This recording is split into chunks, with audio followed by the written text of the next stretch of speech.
الحمدللہ، اللہ تعالیٰ کا لاکھ لاکھ شکر ہے کہ مالک الملک نے اپنی یاد کی توفیق اور موقع عطا فرمایا۔ لاکھوں اور کروڑوں درود حضرت محمد مصطفیٰ صلی اللہ علیہ وآلہ وسلم پر، جن کے طفیل مالک الملک نے یہ مہربانی عطا فرمائی۔ سامعین کرام، اللہ تعالیٰ نے قرآن پاک میں ارشاد فرمایا، اعوذ باللہ من الشیطان الرجیم، بسم اللہ الرحمن الرحیم۔ اور یاد کرو جب تمہارے رب نے فرشتوں سے کہا کہ میں زمین پر اپنا خلیفہ بنانا چاہتا ہوں۔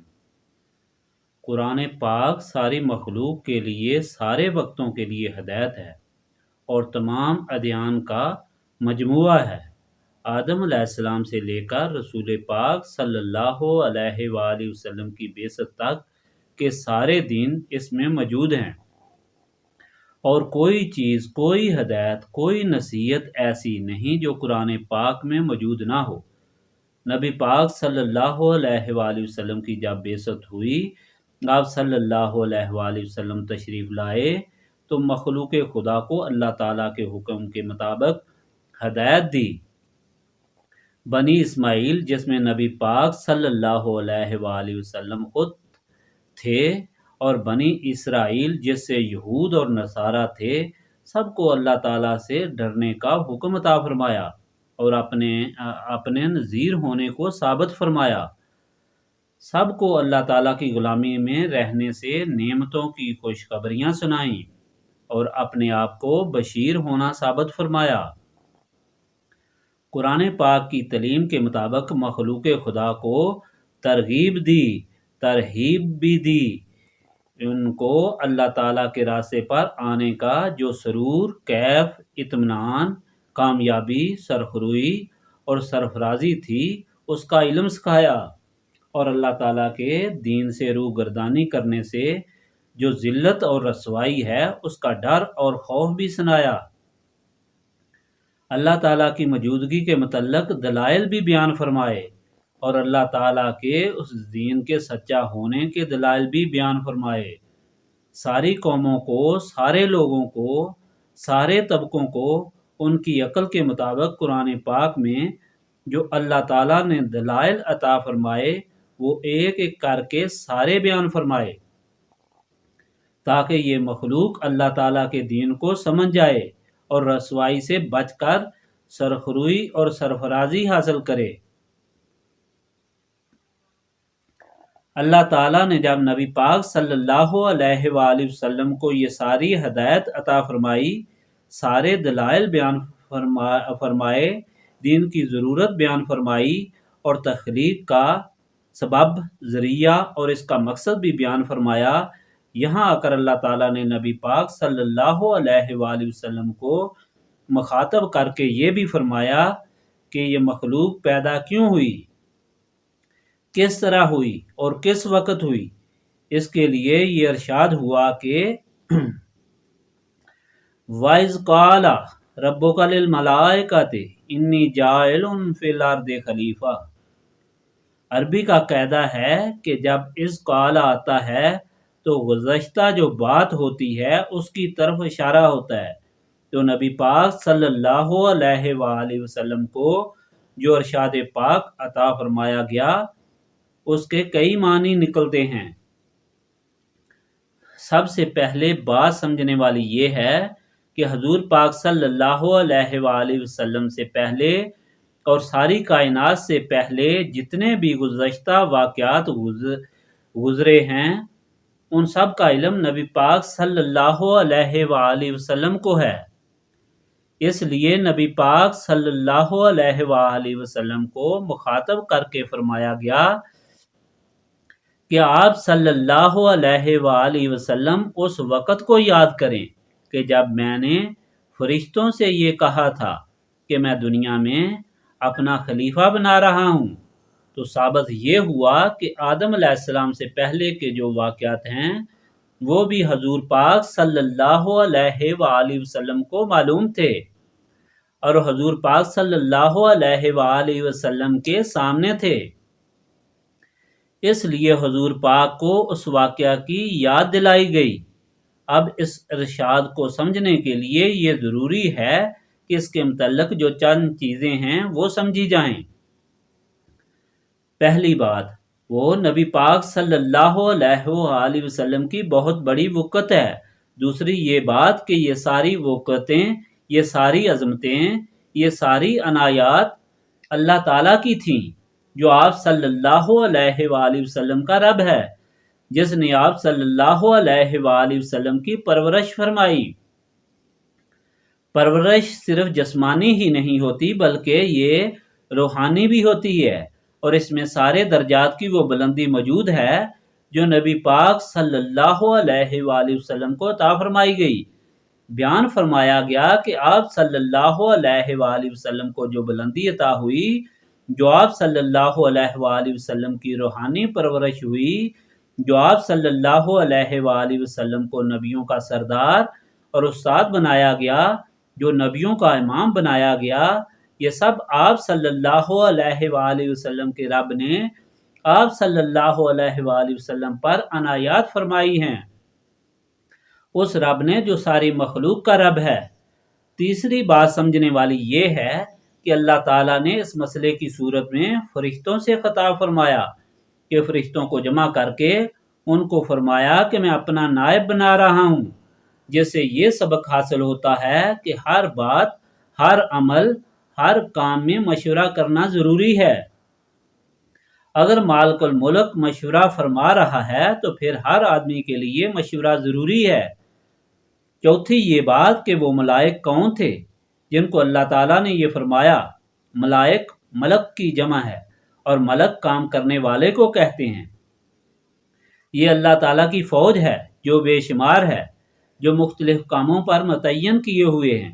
وہ ملائک جو نبیوں تک پیغام لاتے رہے، جس طرح جبرائیل علیہ السلام، وہ ملائک جو بارش برساتے ہیں، وہ ملائک جو ہواؤں کو چلاتے ہیں، وہ ملائک جو کرامن کاتبین ہیں، جو انسان کے اعمال لکھتے ہیں، وہ ملائک جو انسان کی حفاظت کے لیے مقرر کیے گئے ہیں، وہ ملائک جو کفار سے لڑائی کرنے والے ہیں، وہ ملائک جو انسان کی روح نکالنے والے ہیں، اور لاتعداد ایسی مخلوق ہے جو صرف انتظار میں ہے کہ مالک کا کیا حکم ہوگا جس پر ہم عمل کریں گے۔ وہ سارے بھی عبادت میں مصروف ہیں۔ نبی پاک صلی اللہ علیہ وآلہ وسلم جب معراج تشریف لے گئے تو دیکھا کہ فرشتوں کی قطاریں ایک طرف سے دوسری طرف جاتی ہیں، تو ایک فرشتے سے پوچھا کہ یہ سب فرشتے کدھر جا رہے ہیں؟ تو اس نے عرض کی کہ یا رسول اللہ صلی اللہ علیہ وآلہ وسلم، جب سے میں نے ہوش سنبھالا ہے اس کو اسی طرح دیکھ رہا ہوں کہ یہ قطاریں باندھے ہوئے ہیں اور جا رہے ہیں۔ حضور پاک صلی اللہ علیہ وآلہ وسلم نے پوچھا تمہاری عمر کتنی ہے؟ اس نے کہا یہ نہیں بتا سکتا کہ میری عمر کتنی ہے، البتہ یہ جو ایک ستارہ ہے یہ 1,00,000 سال کے بعد طلوع ہوتا ہے، اور اسے 4 بار میں نے طلوع ہوتے دیکھا ہے، اور یہ مخلوق میں نے اسی طرح دیکھی جو قطاریں باندھے ہوئے چلی جا رہی ہے۔ یعنی جن فرشتوں کے متعلق ذکر آیا وہ اللہ تعالیٰ کی فوج ہے جو دنیا کے کام کے لیے مامور ہے، جو عرش پر کام کے لیے مامور ہے، جو آسمانوں پر کام کے لیے مامور ہے، اور جن کا کام ہی اللہ تعالیٰ کے حکم کی بجا آوری ہے۔ یہ ہر عیب سے پاک اور معصوم ہیں اور نوری مخلوق ہیں۔ ان سے اللہ تعالیٰ نے یہ فرمایا کہ میں دنیا میں اپنا نائب اور خلیفہ بنا رہا ہوں۔ یہ سوچنے والی بات ہے کہ وہ جو اتنی مخلوق ہے جس کی کوئی تعداد ہی نہیں، جس کا کوئی حساب ہی نہیں، اور جو پاک ہے گناہوں سے، معصوم ہے، جو نور علی نور ہے، ان میں سے اپنا خلیفہ کیوں نہیں بنایا؟ اور انہیں فرمایا کہ میں اپنا خلیفہ بنا رہا ہوں، یعنی ان سب پر ایک حاکم مسلط کر رہا ہوں جو میری طرف سے میری خلافت سر انجام دے گا۔ سمجھنے والی بات ہے کہ خلیفہ ہوتا کیا ہے؟ خلیفہ وہ ہوتا ہے جو بادشاہ کے سارے احکام کو دنیا اور مملکت میں نافذ کرتا ہے اور اس کا اہتمام کرتا ہے کہ آیا وہ نافذ ہوئے ہیں یا نہیں، اور پھر جو لوگ اس پر عمل کرتے ہیں انہیں عطا فرماتا ہے، اس طریقے سے کہ بادشاہ کے سامنے ان کی سفارش کرتا ہے، اور جو عمل نہیں کرتے ان کو سزاوار ٹھہراتا ہے، اور بادشاہ کے سامنے ان کے مال بھی پیش کرتا ہے۔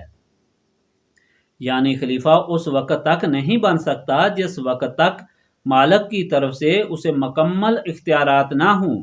معلوم یہ ہوا کہ جب آدم علیہ السلام کو خلیفہ بنایا گیا یا بنانے کی تجویز کی گئی تو انہیں وہ تمام اختیارات جو روئے زمین پر حکومت کرنے کے لیے تھے ان سب کا تفویض کرنا بھی تجویز کیا گیا، اور یہی وجہ تھی کہ فرشتوں نے یہ عرض کی کہ جناب یہ تو دنیا میں فساد کریں گے اور خون بہائیں گے، اگر صرف ان کا عمل اپنے آپ تک محدود ہوتا تو اس گزارش کی ضرورت ہی نہ پڑتی۔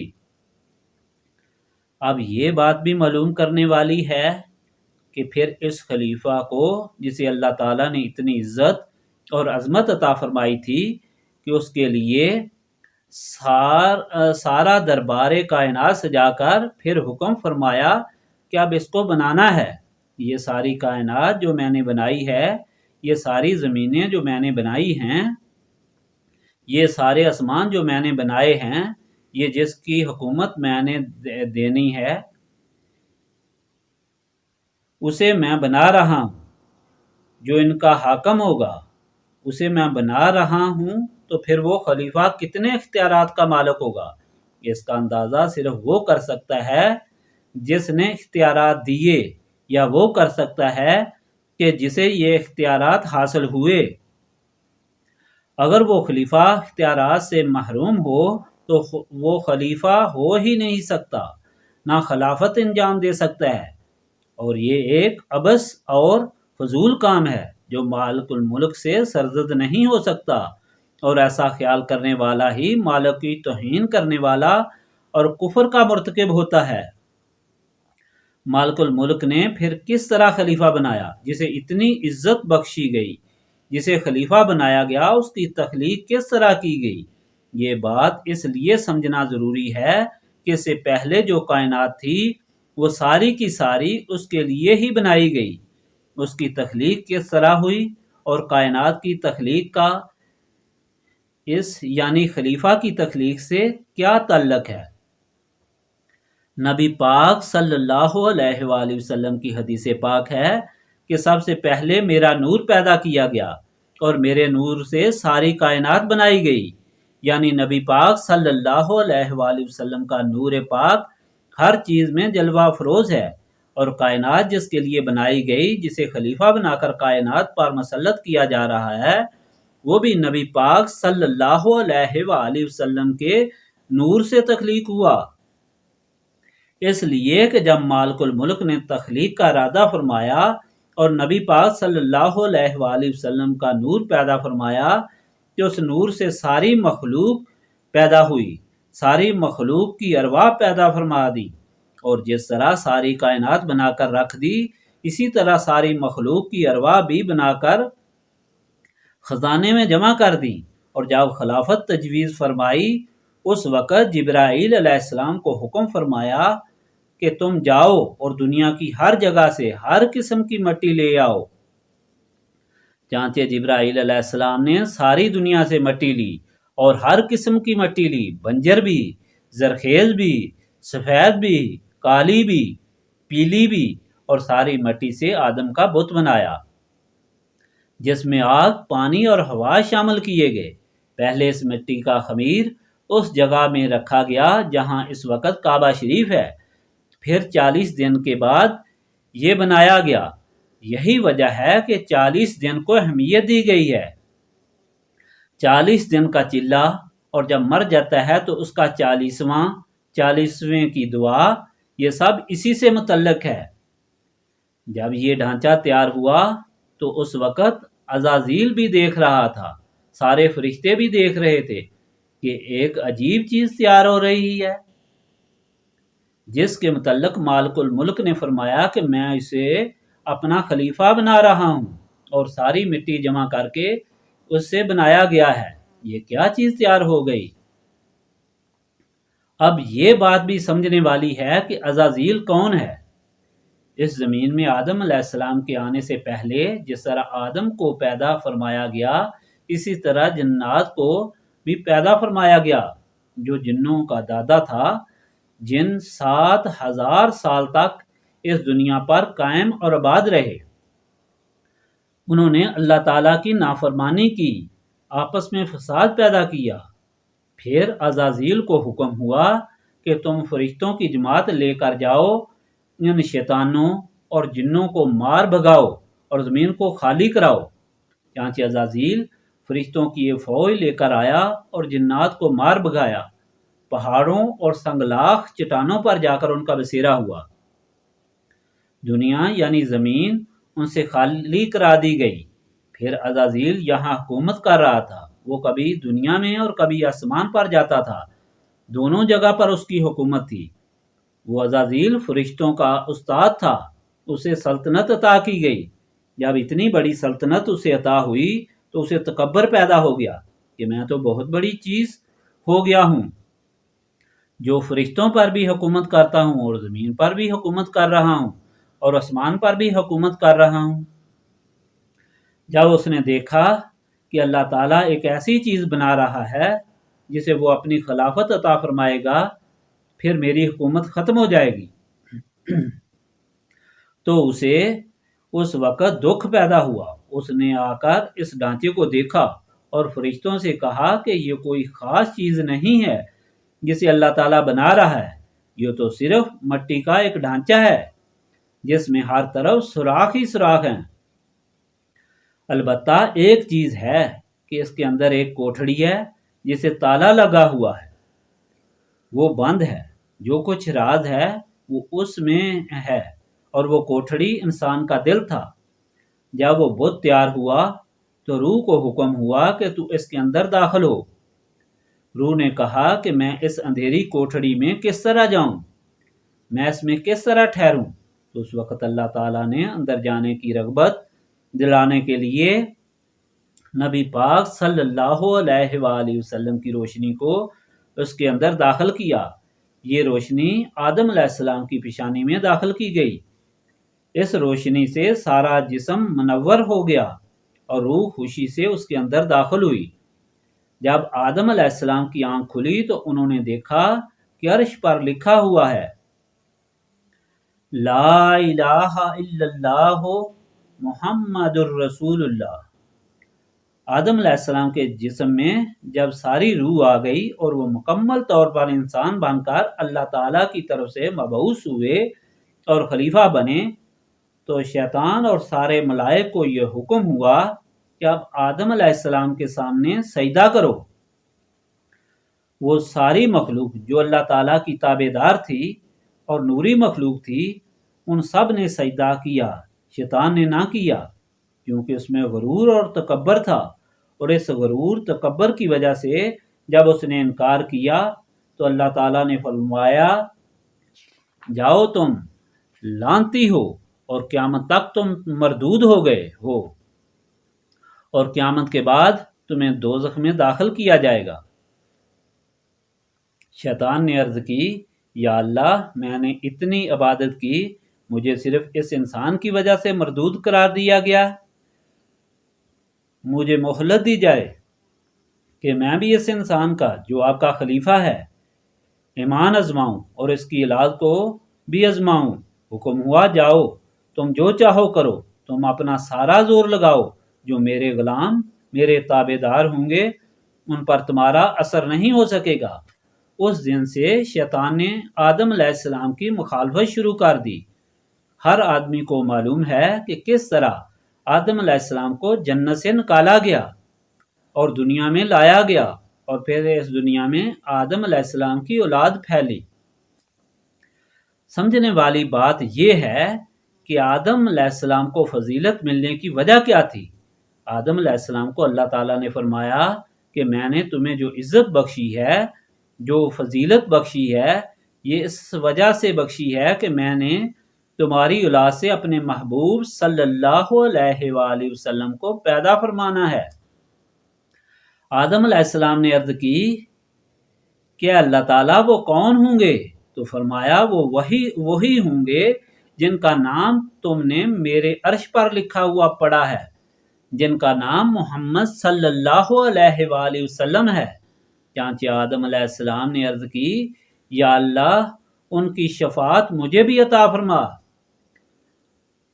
جب آدم علیہ السلام کو تکلیف پہنچی، شیطان کی وجہ سے زمین پر آئے اور اپنی غلطی پر نادم ہوئے، خدا سے معافی کی درخواست کی، تو اللہ تعالیٰ نے اپنی قدرت سے انہیں وہی بات یاد دلا دی جو انہوں نے عرش پر لکھا ہوا کلمہ شریف دیکھا تھا، اور انہیں یہ خیال ہوا کہ جو اللہ تعالیٰ کا محبوب صلی اللہ علیہ وآلہ وسلم ہے، جس کے لیے اللہ تعالیٰ نے یہ ساری کائنات پیدا کی ہے اور جس کا نام اپنے عرش پر لکھا ہے، میں اس کا واسطہ دے کر اگر دعا کروں تو مجھے معافی ہو جائے گی۔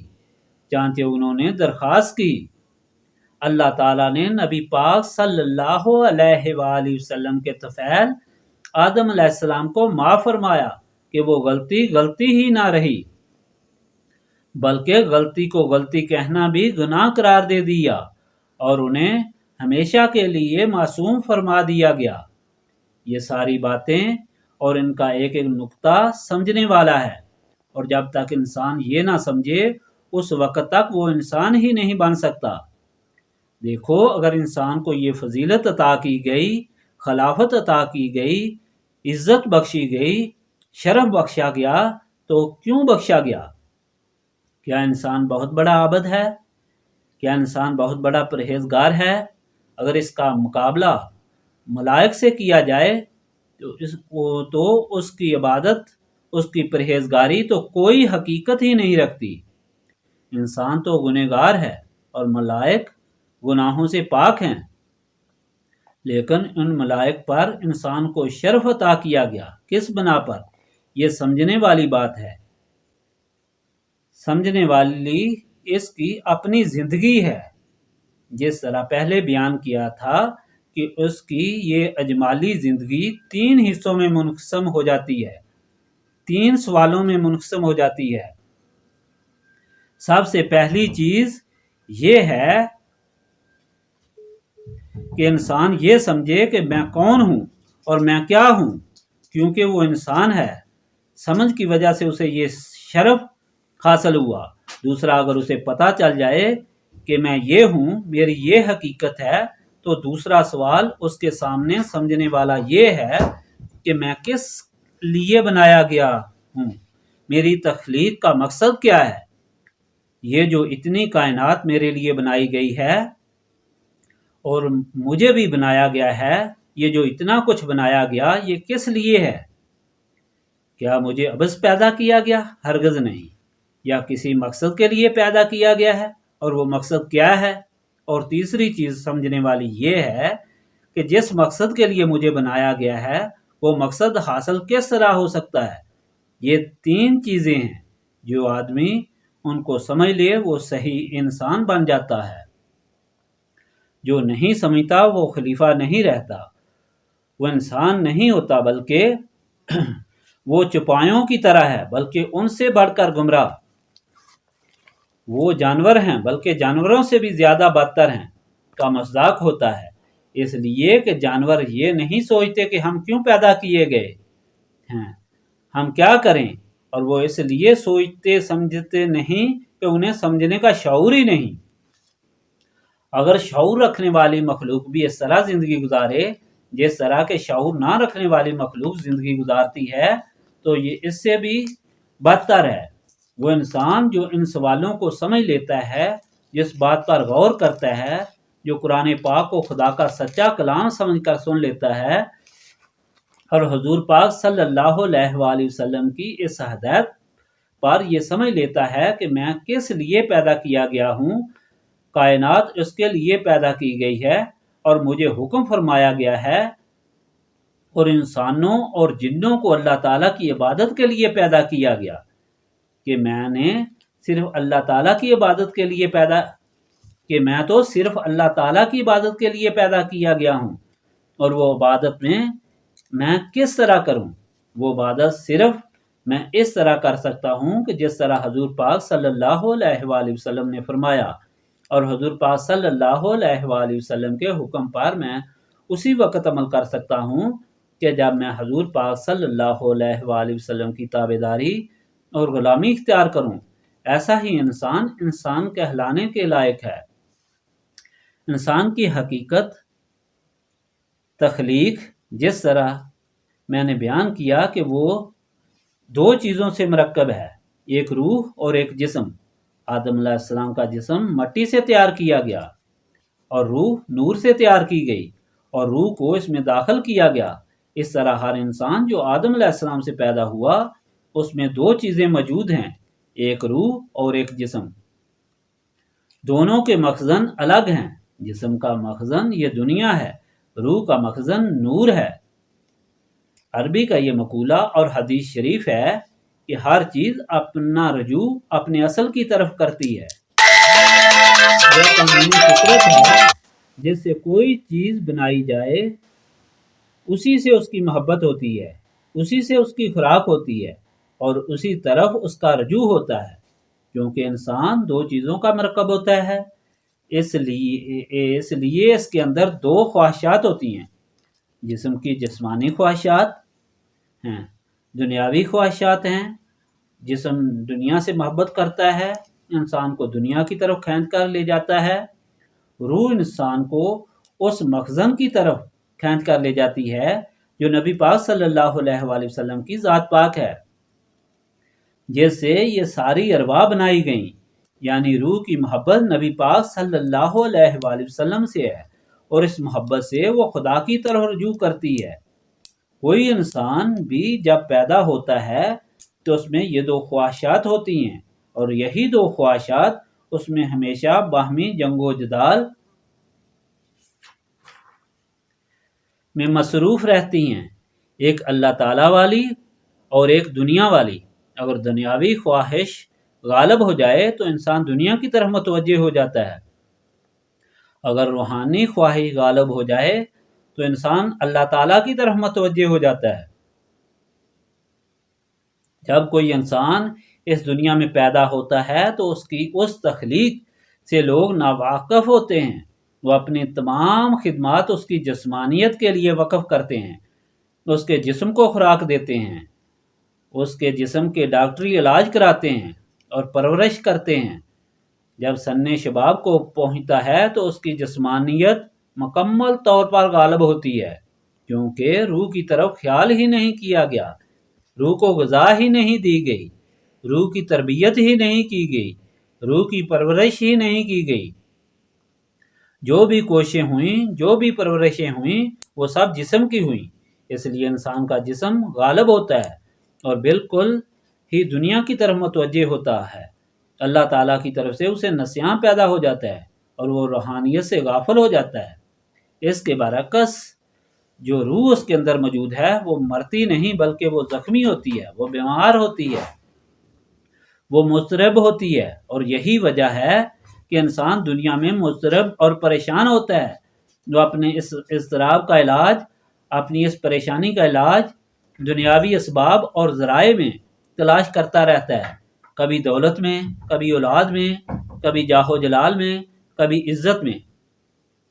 لیکن جن پر اللہ تعالیٰ مہربانی فرماتا ہے اور سمجھ عطا فرماتا ہے وہ یہ سمجھ لیتے ہیں کہ اگر یہ دنیاوی ذرائع، یہ دنیاوی انعاز و نعمت اس اضطراب کا علاج ہوتے تو جو دنیا میں سب سے بڑا جاگیردار ہے وہ سب سے زیادہ پریشان نہ ہوتا، دنیا میں جو سب سے بڑا بادشاہ ہے وہ سب سے زیادہ پریشان نہ ہوتا، جو دنیا میں سب سے زیادہ صاحب اولاد ہے وہ سب سے زیادہ پریشان اور مضطرب نہ ہوتا، بلکہ اسے سب سے زیادہ اطمینان ہوتا۔ اس کی وجہ یہ کہ ہمارے اندر جو روح ہے وہ بیمار ہے، اس کے علاج کی ضرورت ہے اور اس کی پرورش کی ضرورت ہے، اس کی غذا کی ضرورت ہے۔ ایسا آدمی خوش نصیب ہے جسے اس حقیقت کا علم ہو جائے، جس طرح ایک خوش نصیب مریض ہوتا ہے اسے اپنی جسمانی بیماری کا علم ہو جاتا ہے اور وہ فوراً جسمانی معالج ڈاکٹر کی تلاش کرتا ہے۔ جب ڈاکٹر مل جاتا ہے تو وہ اس کا معائنہ کرتا ہے، اس کی بیماری پکڑ کر اسے انجیکشن لگاتا ہے، اسے دوائی لکھ کر دیتا ہے۔ جو مریض ڈاکٹر کے کہنے کے مطابق اس نسخے پر عمل کرتا ہے اس کی بیماری دور ہو جاتی ہے اور وہ توانا اور تندرست ہو جاتا ہے۔ اسی طرح وہ خوش نصیب انسان جسے اپنی روح کی بیماری کا علم ہو جاتا ہے، وہ روحانی معالج کی تلاش کرتا ہے۔ یہی روحانی معالج جو ہے اسے راہبر کہا جاتا ہے، شیخ طریقت کہا جاتا ہے، پیر کہا جاتا ہے۔ جب اس کے پاس وہ حاضر ہوتا ہے تو وہ اس کی روح کی بیماری پکڑ کر اسے وہ انجیکشن لگاتا ہے جسے بیعت کہا جاتا ہے، اور ایسا کرنا دراصل اسے نسبت رسولی صلی اللہ علیہ وآلہ وسلم سے منسلک کرنا ہوتا ہے، اس خزانہ نور کے ساتھ اس کا تعلق پیدا کرنا ہوتا ہے جس سے اس کی روح بنائی گئی ہے، جس سے اسے غذا ملے گی اور اس کی زخمی روح کا علاج ہوگا۔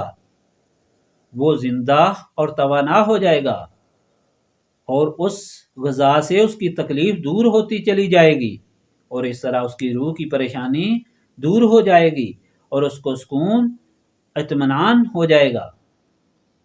جو آدمی اپنے رہبر کے حکم کے مطابق چلتا رہتا ہے، اس روحانی نسخے پر عمل کرتا رہتا ہے، یاد الہی کے نسخے کو اپنے سامنے رکھتا ہے اور اس پر عمل کرتا ہے، وہ بالکل تندرست ہو جاتا ہے